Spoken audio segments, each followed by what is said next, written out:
Good evening, everybody. Welcome back. It's Mark. I want to thank all of you that showed up for the live event day before Thanksgiving. That was number 11. We got one more this year. We're going to try and make that one big. So, if you haven't done one of these live things yet, check it out. People have a good time. A lot of stuff gets given away. It's pretty fun. But tonight, we are mounting the Garmin 93 UHD SV. And we're going to mount it to the Terrova trolling motor, which, there's a ton of different methods to do it with this motor, with its lift assist problem, you could say. It is nice pulling it out of the water, but there is no true path for your transducer power wire to run it down the shaft proper. So we're going to try one of the ways that I've seen, and we're going to see how that works. I'm going to go out tomorrow and fish a little bit, and we'll know more tomorrow. Let's get this thing installed. I'm going to show you from beginning to end how I do it. I'm going to show you right now the tools involved. You don't need a whole lot. Having some of these tools is going to make things a lot easier. First things first, you need that. Otherwise, this doesn't work. We have a braided bike lock with double loops. We'll show you what that's for later. You're gonna need not one, but 2 carabiners. Stainless steel, preferably. Little bit kit. All you really need is a square drive and maybe a Phillips, depending on how you're going to mount this. Oh, one other thing. I did spring for the Panther mount. So we're gonna go ahead and give that a whirl. You need a drill. You need a crimping tool. Maybe a pair of needle nose. Strippers are very handy. And you got yourself a pair of dikes.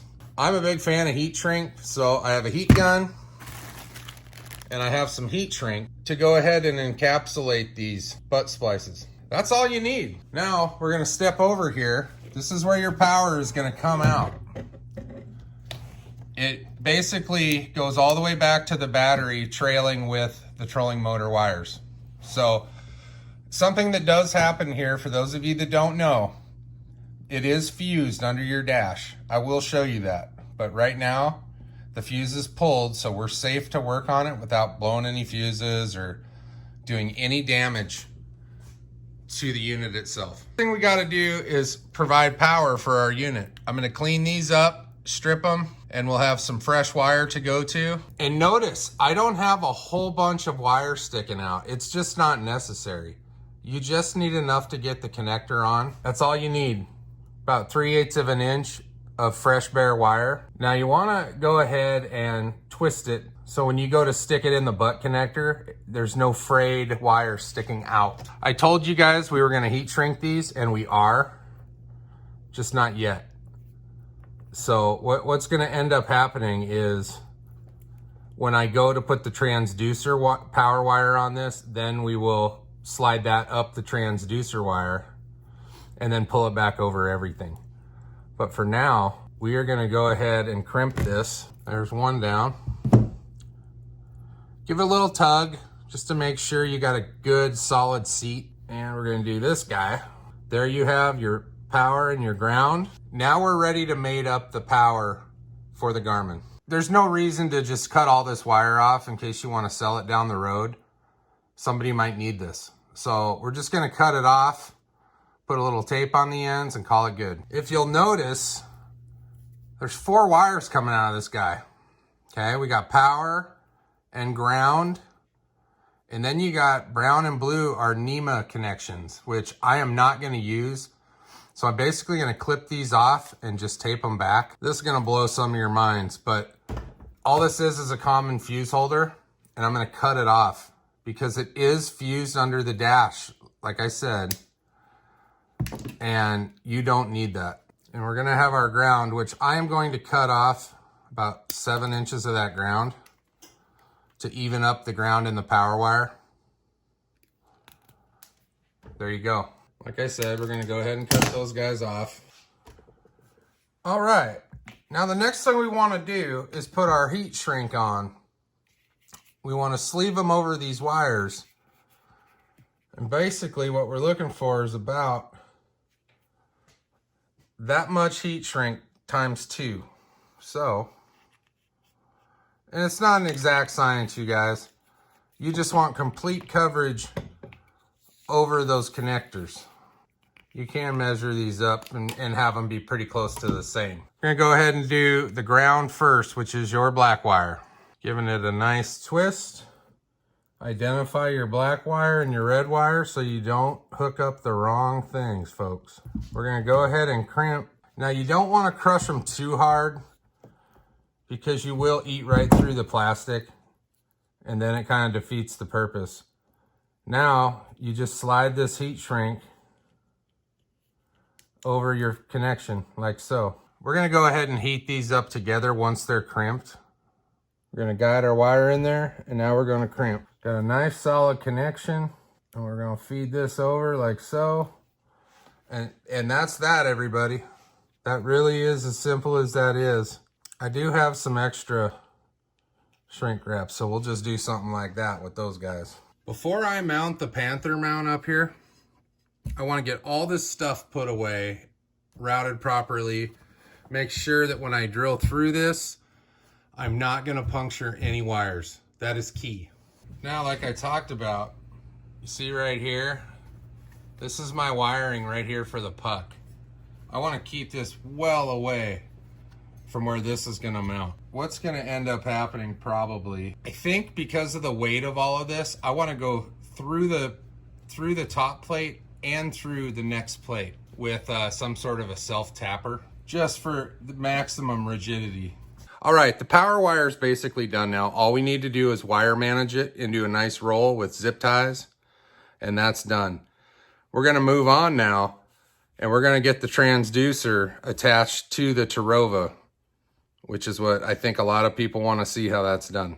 For the transducer install, it comes with this bracket that's concaved that seats nicely around your motor, and you can pick which side you want to bring the wire out of. Okay, for the essence of time, I went ahead and put the screws in here. I'm just going to snug them down, and there are 7 of them, and that's that. Now we're ready to affix it to the trolling motor. All right, like I said, this is going to be my method. I'm going to attach the transducer wire to this cable all the way around it until it's up out of the water and up on the deck. So I'm going to show you how I'm going to do that. Kind of see what's going to happen here.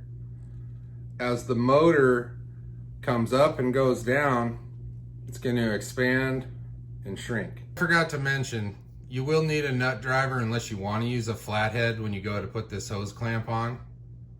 It's going to be a 5/16. Okay, I'm just going to snug it up for right now. I'm not going for final install. All right, the most important part about this, guys, is you want that thing as straight as humanly possible, lined up with that scag right here. That's pretty damn close. So that's where I'm going to leave it right there. You see this long tag end? We're going to cut that off when I'm finally done and I have all my adjustments made. We're going to go ahead and cut that right off. And I want you to see, I mean, that's pretty close to the prop. Basically a thumb width away from the back of the transducer to the prop. So I'm going to back this guy off just a skosh. We need to put a carabiner on it. All right, now at this time, I'm going to go ahead and cut some of this excess off.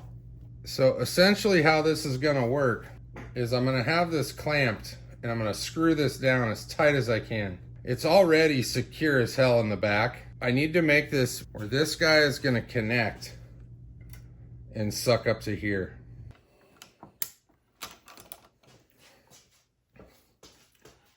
So that's essentially what we're working with.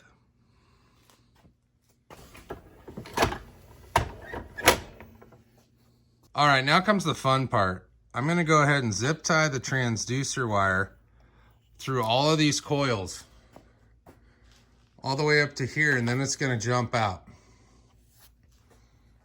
You'll see here in a second what that looks like. I'm going to go ahead and cut my tag ends off here as I go. Now this install is going to take quite a few zip ties, so make sure you're prepared.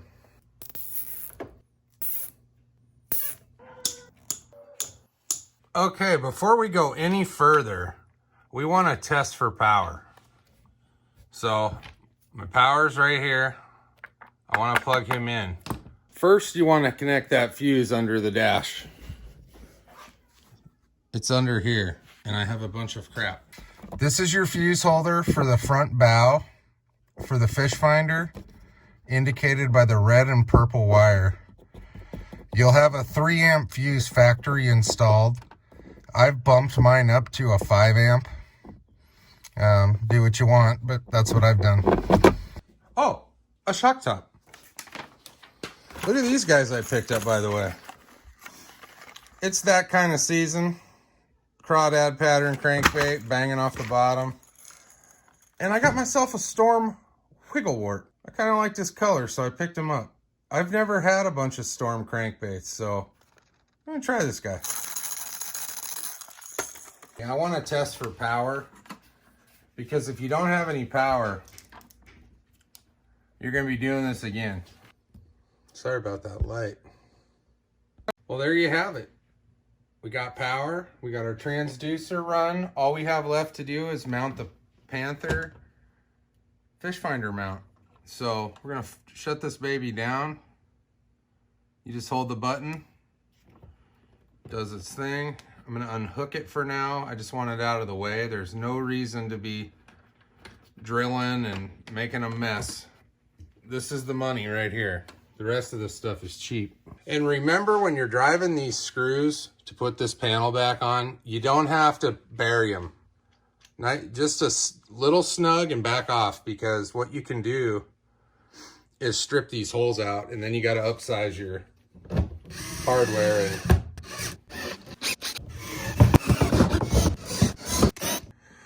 Well, that's the finished product. Let me get this out of the way.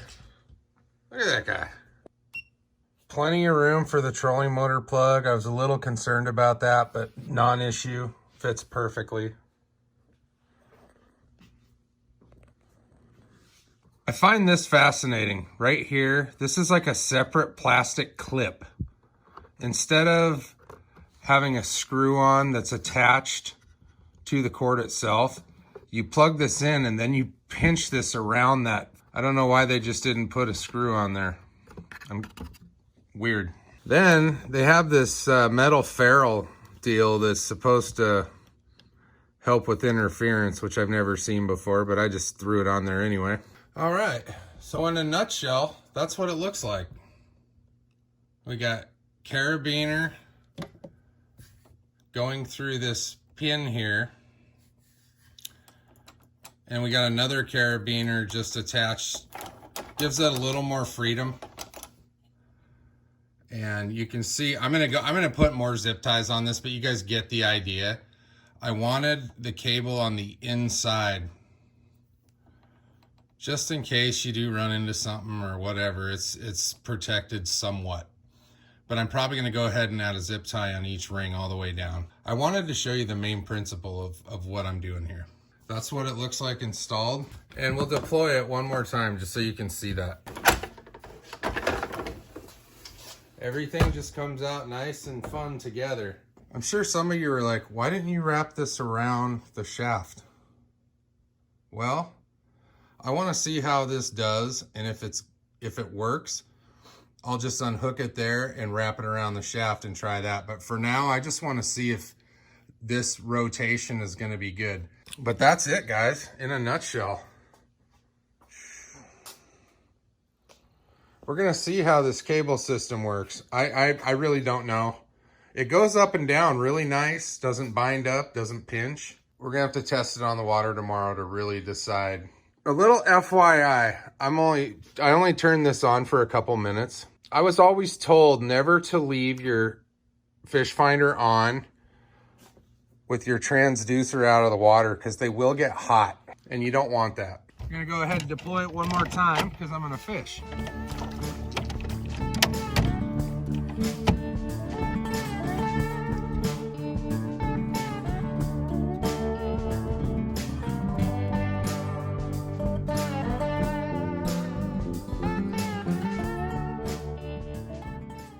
I got the Garmin 93 installed tonight in about 40 minutes. I ran into a couple of issues. I forgot to put the puck wires in when I wired in the power for the fish finder, so I had to take that apart and do that again. I didn't waste your time on that. The Panther mount was an open box I bought at the Branson Bass Pro Shops today for about 70 bucks. Normally it's about $85 or $89, I think. But it's pretty stout. I mean, this thing ain't going anywhere. I'm rocking the whole boat. Thank you everybody for watching. If this helped any of you, great.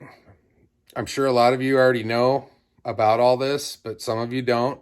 I appreciate every one of you. Thank you for watching. I'll see you in the future. Take it easy.